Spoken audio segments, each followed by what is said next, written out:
පොතක හා පෑනක මිල 80යි. පොතක් තියෙනවා. පෑනක් තියෙනවා. ඒක 80යි. පෑනක හා පැන්සලක මිල. පෑනක් තියෙනවා. පැන්සලක් තියෙනවා. ඒ දෙකේ මිල රුපියල් 24යි. රුපියල් 18ට පැන්සල් දෙකක් ගන්න පුළුවන්. උත්තරේ පේනිලා ඉවරයි එහෙනම්. නේද? පැන්සල් දෙකට 18යි. එහෙනම් මෙතනින් අපිට පේනවා එක පැන්සලක මිල 9යි. දෙකක් 18යි නම් එකක් 9යි.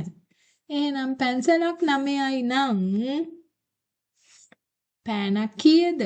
පෑනක මිල හොයන්න අපි කරන්නේ මෙතන අපි දන්නවා පැන්සලක් රුපියල් 9යි. එහෙනම් පෑනක මිල කීයද? 24න් අඩු කරනවා 9ක්. හොඳයි. 24න් 9ක් ගියාම කීයද? 15යි. රුපියල් 15යි එහෙනම් පෑනක මිල. එහෙනම් පෑනක මිල 15යි නම් පොතක මිල තමයි අපෙන් අහන්නේ. පොතක මිල හොයන්න 15ක් අඩු කරනවා 80න්. කීයද උත්තරේ? 5යි 7යි 7න් එකක් 6යි. පොතක මිල එහෙනම් රුපියල් 65යි. ලේසි නේද? රුපියල් 65යි පිළිතුර.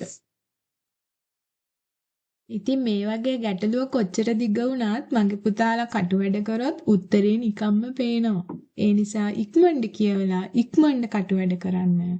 ඔයාලට පිළිතුරු ඉක්මනින්ම ගන්න පුළුවන්. ජයෙන් ජය.